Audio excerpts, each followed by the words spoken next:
I am Dr. W.B. Gunole from Kamla Nehru Mahavidyalaya, Nagpur. Today we are going to discuss the some compounds of manganese and chromium, and in this case we are going to discuss the preparation, properties and the applications of the potassium dichromate and potassium permagnate.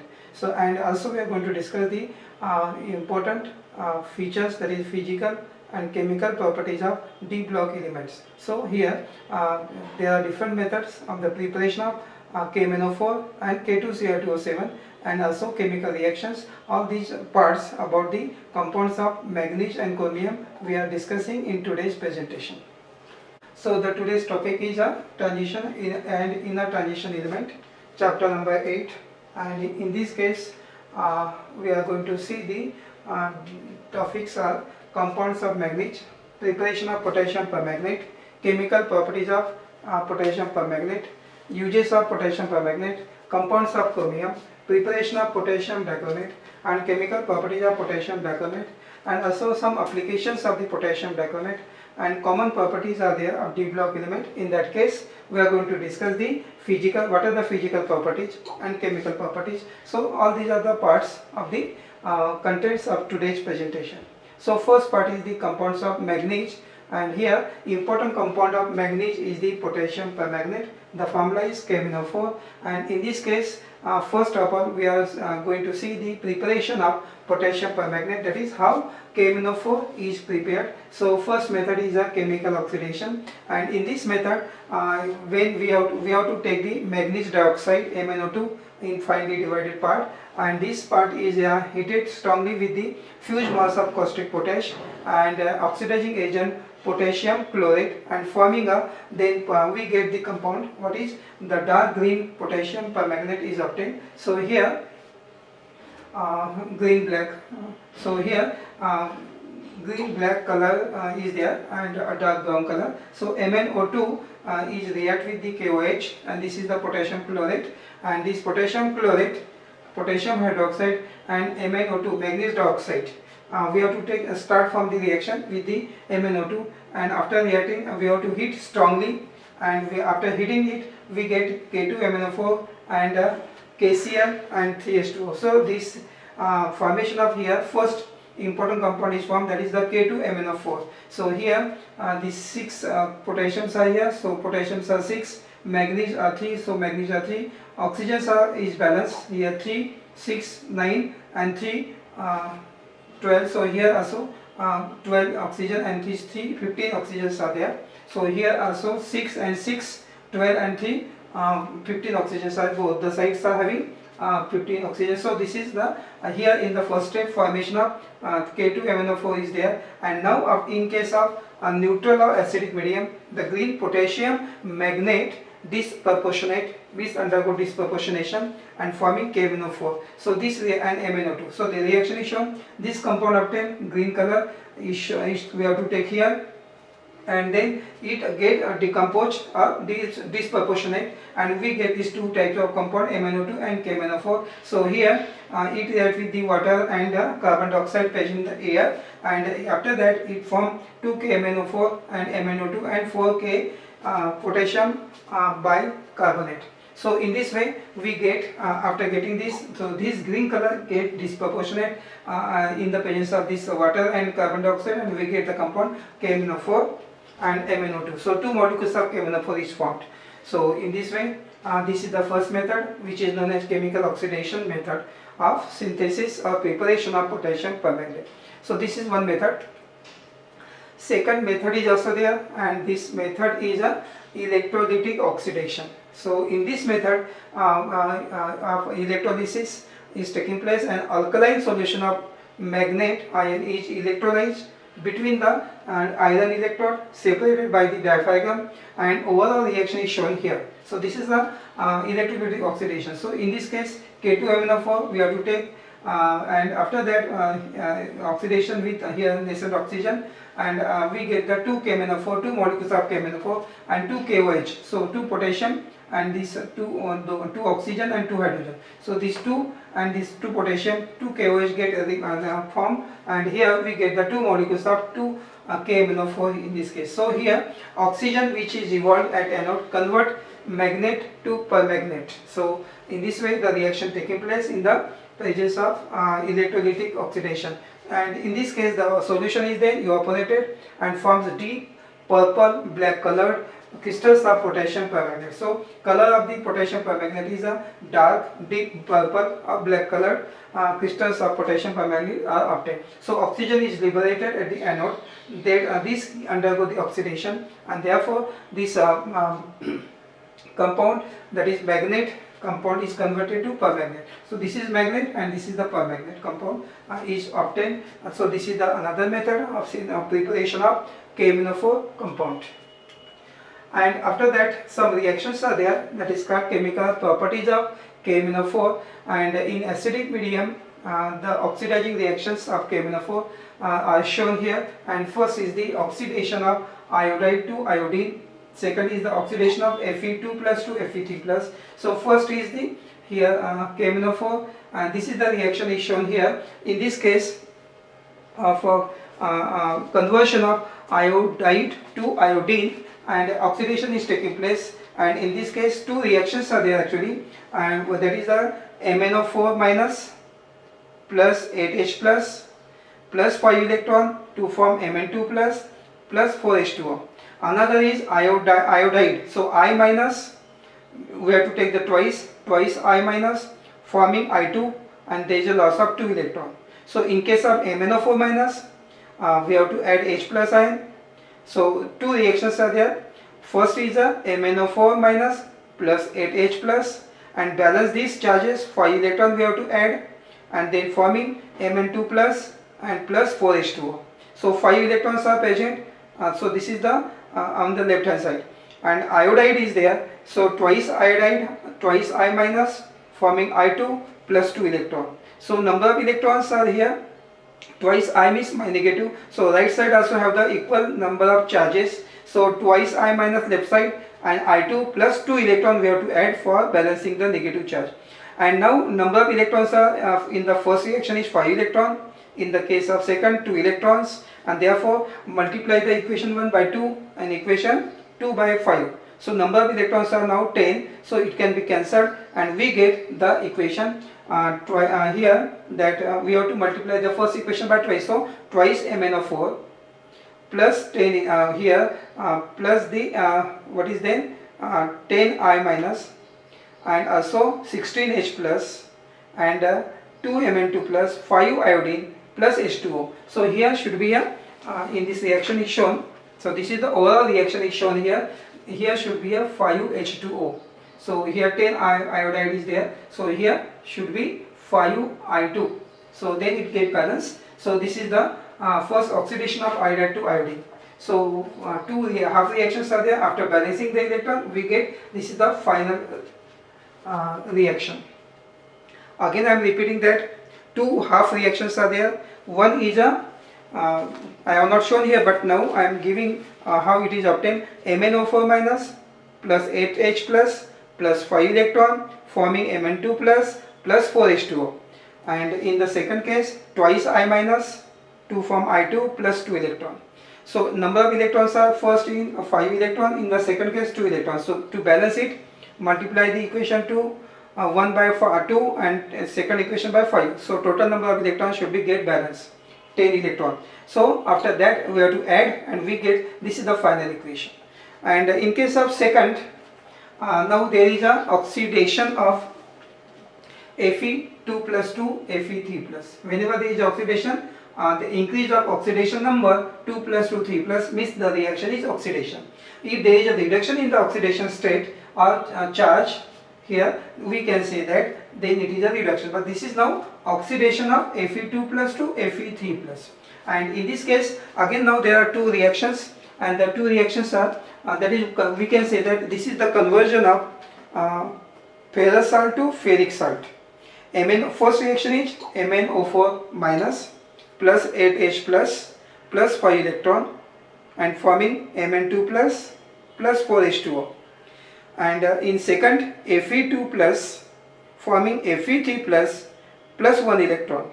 So in case of first there are 5 electron, in case of second there is a 1 electron. So multiply the equation 2 by 5, we get number of electrons equal. After that, cancelling the number of electrons in both the case, and we get this type of what is this known as the MnO4 minus twice and 5 Fe2 plus 8H plus and forming Mn2 plus and 5S. So here is shown the reaction. This is the reaction: MnO4 minus 5 Fe2 plus 8H plus 5 Fe3 plus Mn2 plus and 4H2O. So this is the oxidation of Fe2 plus of ferrous. Fe2 plus is a ferrous. Fe3 plus is known as ferric. So this is ferrous, this is ferric. So conversion of ferrous to ferric. So this is the final reaction of TAL. Again I am repeating, there are two reactions in this case. Two reactions are there: conversion of ferrous salt to ferric salt. First is MnO4 minus plus 8H plus 5 electron forming Mn2 plus 4H2O, and in case of second, Fe2 plus to form Fe3 plus 1 electron. So to balance electron, multiply the equation 2 by 5 and cancel both the electrons in both the reaction, and we get the final reaction that is shown here. And after adding left hand side part and the right hand side part, so we obtain this is the final equation. And now third reaction is the oxidation of H2S, and in case of this, H2S decompose and forming these two types of ion, H plus, twice H plus and S2 minus, and this S2 sulfide ion react with the MnO4 minus plus 16H and forming Mn2 plus and 5S and H2O. So this is oxidation of hydrogen sulfide. So in this way, and fourth reaction is also there, oxidation of oxalic acid. So this is the oxalic acid, COOH, COOH. So here is the written as that COH can be written as H2C2O4 and react with the MnO4 minus. This is the ion, that is KMnO4. This is the KMnO4. So replacing K plus. So what is the another ion is a MnO4 minus. So this MnO4 minus twice 5 oxalic acid, H plus ion we have to add, and we get this is the Mn2 plus and 10 molecule of CO2 and H2O liberated here. So it is formed. So this is the oxidation of oxalic acid. So all the atoms are balanced in both the side. And another reaction chemical properties of this now is the in neutral and weakly alkaline medium. It is shown that first is the oxidation of iodide to iodate. So in case of neutral or weakly alkaline medium. So in case of this oxidation of iodide, I minus is the iodide and is converted into iodate, IO3 minus. So the MnO4 minus, this is permagnate twice, and what react with the H2 and I minus, then we get MnO2 plus twice OH minus and IO3 minus. So number of atoms on both the sides are equal, and so here this iodide is converted to iodate. So this is the first reaction in case of neutral or weakly alkaline medium.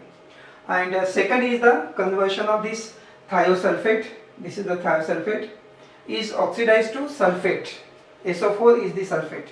So thiosulfate to sulfate, there is a oxidation. So here MnO4 minus 8 plus thiosulfate in pages of water forming MnO2 plus sulfate and twice OH minus. So this is the reaction which is taking place in case of neutral and weakly alkaline medium. Third is the conversion of manganese salt is oxidized to MnO2. So again here MnO4 minus react with Mn2 plus and in presence of H2O forming 5 molecules of MnO2 and 4H plus. So these are the reaction chemical properties of this KMnO4. And now after this, some important applications are there of this potassium permagnate, and this KMnO4 can be used as an oxidizing agent in the laboratory and industry also. In most of the reaction, KMnO4 is used as an oxidizing agent.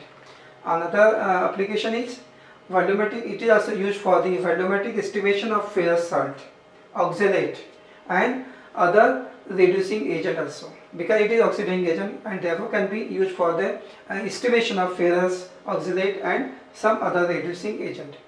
And third is it can also be used in the qualitative detection of halide, oxalate, tartarate, sulfide, like that. So if you want to detect in qualitative detection of halides, KMnO4 generally used, and therefore it is an important application in the laboratory. And it is also used as a disinfectant for the water. In old days, as we know that some part of the KMnO4 was added in the well to kill the bacteria, some insects or bacteria, like that. So nowadays, therefore it is also used as a disinfectant for the water. So it kills that and make the water pure. So it also used in dry cells, and in the laboratory it is used as a laboratory generally. It is used as a KMnO4 used as a laboratory reagent. And also most Bayer reagent is always present in the laboratory, and in which KMnO4 having major part. So KMnO4 used to make the Bayer's reagent, and also it is known as Bayer's reagent, and also as a reagent in the laboratory. So these are some of the uses of this KMnO4 compound. So this is the compound of manganese, Mn. So Mn is the metal, transition metal, and therefore this is the important compound of the transition element. And second important compound is the compound of chromium. So again here also we are going to see the preparation, properties and application. So first part is the preparation of potassium dichromate. So in this case, in the industrial production of for industrial production, we have to take the chromite powder, finely divided powder chromite ore.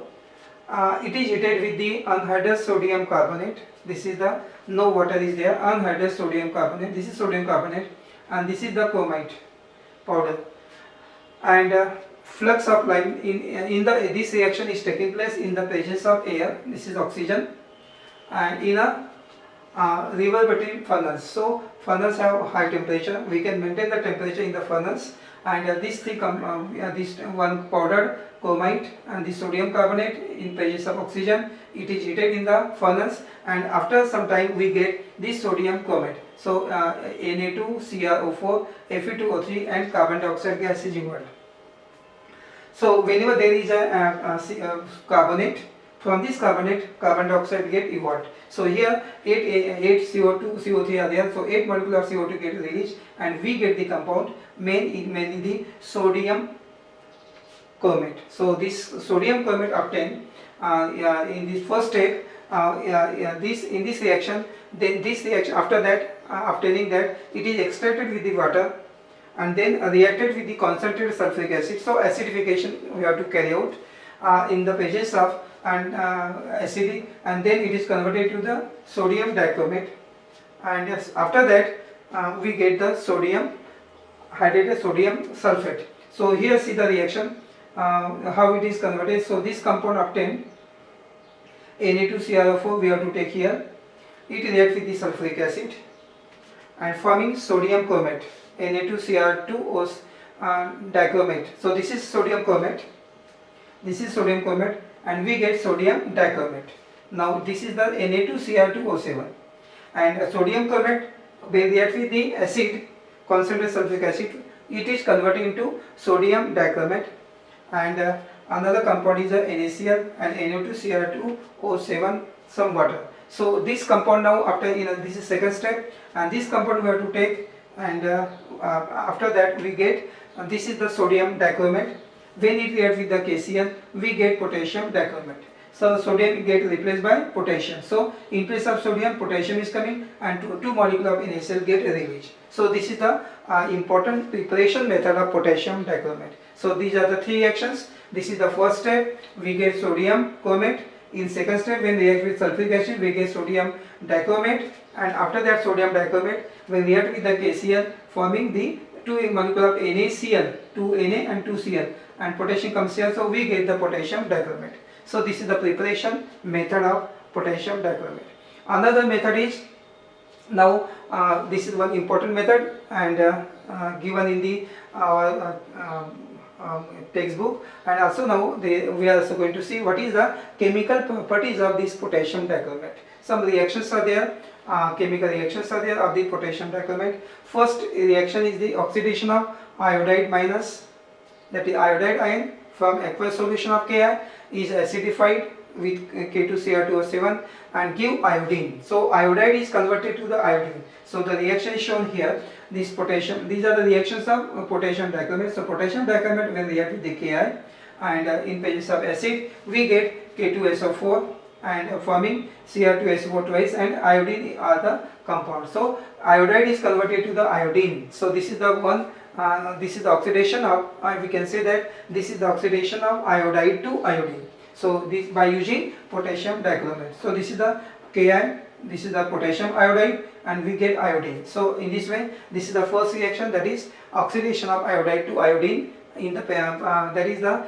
in this case, potassium dichromate react with the potassium iodide in presence of sulfuric acid and forming K2SO4 potassium sulfate, chromium sulfate, and the water molecule is also is there, and iodine is formed. So this is the first reaction.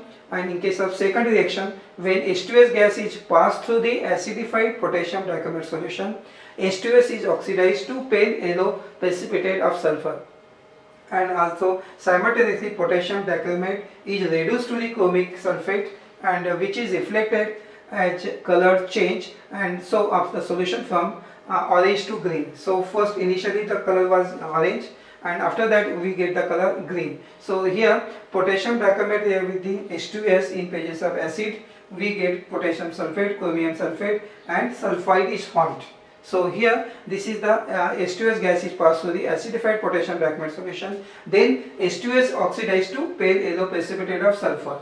So this is the reactions. Generally we know that sulfur compound, metallic sulfur is in a yellow color. So this is the H2S. So H2S is oxidized to sulfur, and formation of yellow color indicate the sulfur is formed. So here color changes from, so in this case precipitate of sulfur is obtained, which is yellow in color. So sulfur is there, yellow particles are found, indicate that sulfur is formed. So this is another reaction that is known as the H2S is oxidized to sulfur. So here we have taken potassium dichromate react with this H2S and forming this sulfur, which is yellow in color.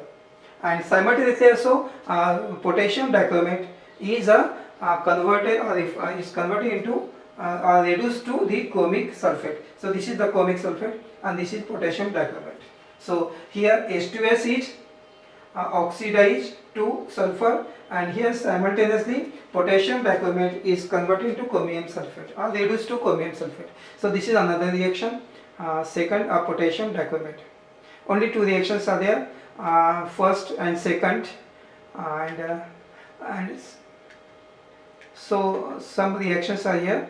After that, here before going to see some important this potassium dichromate also have some important applications, and in this case we can say that potassium dichromate also very useful material.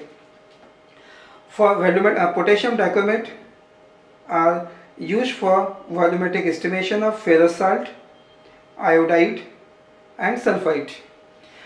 Potassium dichromate also used in photography for hardening of gelatin film. It is also used in dyeing for providing chromium hydroxide as a mordant. This compound is also used, we can say that potassium dichromate is used in chrome tanning in leather industry. Chromic acid mixture used for cleaning glassware. As we know that chromic acid is a mixture of potassium dichromate and concentrated sulfuric acid. Any glassware, very sticky color is attaching is there to the glass, or dirty glasses are there.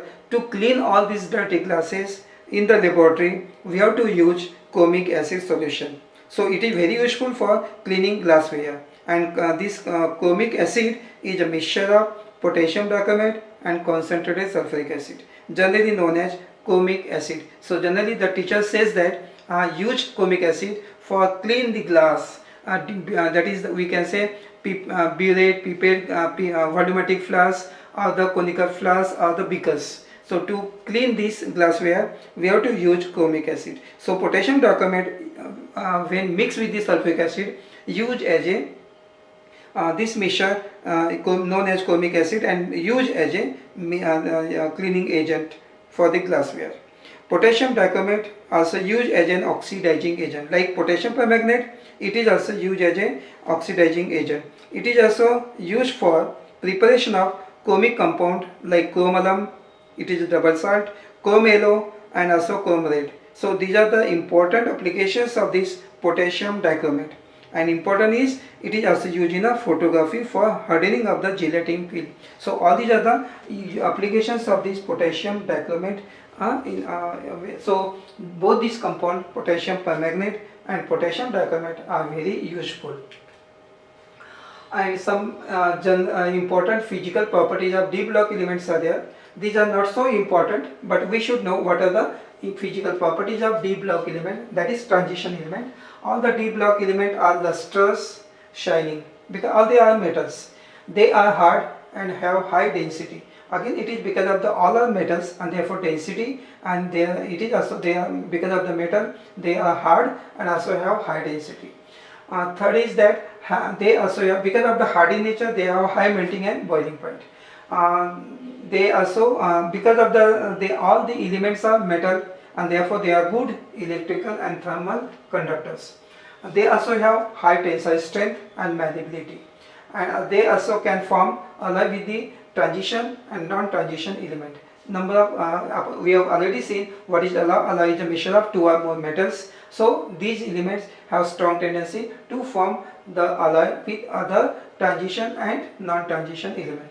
And most of the metals and their compounds are paramagnetic. As we know that the metals of d block and their compounds, most of the compounds are paramagnetic because they contain one or more unpaired electron in the d orbital, and that is why most of the metals are paramagnetic in nature. And here most of the metals are also used as a catalyst, and we have seen iron, cobalt, nickel, vanadium, all these elements can be used as a catalyst in most of the chemical reactions. Some of the chemical properties, again these are not so important but also are given in the book, and these are the chemical properties of d block element. That is, d block element are electropositive metals, because all metals have electropositive charge. All the metals are electropositive and non-metals are electronegative. So all these d block elements are the metal, therefore they have electropositive metals. We can say that all elements are electropositive in nature. They also exhibit variable valency, means variable oxidation state. Already we have seen the variable oxidation state of this first transition or d block element. So another is that is they show variable oxidation state. Also they form colored salt or colored complexes. We know most of the transition element they have strong tendency to form complexes, because complex contain two parts, metal ion and the ligand. So metals are transition metal and ligands are any neutral or negatively charged, rarely the positively charged. So this is the ligand. So the complex contain two parts, metal ion and the ligand. So metals are the transition metal. So transition metal have, this is the important characteristic, transition metal have strong tendency to form complex, and therefore they can combine with the ligand and forming the complex. So this is the important characteristics of the d block element. So they have strong tendency to form complexes. And third is they are good reducing agent. Because of the metal, they can reduce the compound, and therefore they act as a good reducing agent in many cases. They also form insoluble oxide and hydroxide. And we know that iron, cobalt, copper, molybdenum, zinc are important for the biological purpose. So these metals are very important in case of biological properties. And also in biological reaction, most of the elements are used as a catalyst. So these are the important chemical properties of d block element. So here the important part, that is the important compounds of manganese and chromium we have discussed. So in case of chromium and manganese, the two important compounds are there. One is a potassium permanganate and second is potassium dichromate. And so potassium chromate potassium, that is the KMnO4, potassium permanganate and potassium dichromate. Both these compounds, we have seen the preparation of these compounds, chemical properties, and also application of all these compounds. So, and after that also, what are the physical and chemical properties of the d block element, that also so these properties are not so much important, but we should know what are the physical properties of this d block and chemical properties of d block, because after that we are going to see the today we stop here and we are discussing in the next lecture the extraction of metal from their ores, and that is different processes are there. So all these steps, that is called this is the part includes in that is the field what is known as part metallurgy. So metallurgy is the branch of inorganic, and also here, so this branch is known as the metallurgy, and in case of metallurgy we are going to see the extraction of metal from their ores. So this is the important part in case of inorganic chemistry. So metallurgy also consists of different steps, that is first is the concentration, and in case of concentration of the ore different methods are there, and also then what is the roasting, calcination, reduction, and then after that we get impure metal, and after that purification. For purification of also these metals, also the number of methods are there. So this complete process, that is metallurgy process, we will discuss in the next lecture. So today we have discussed the complete part of the important compounds of manganese and the chromium, and important compounds are two, potassium permanganate and potassium dichromate.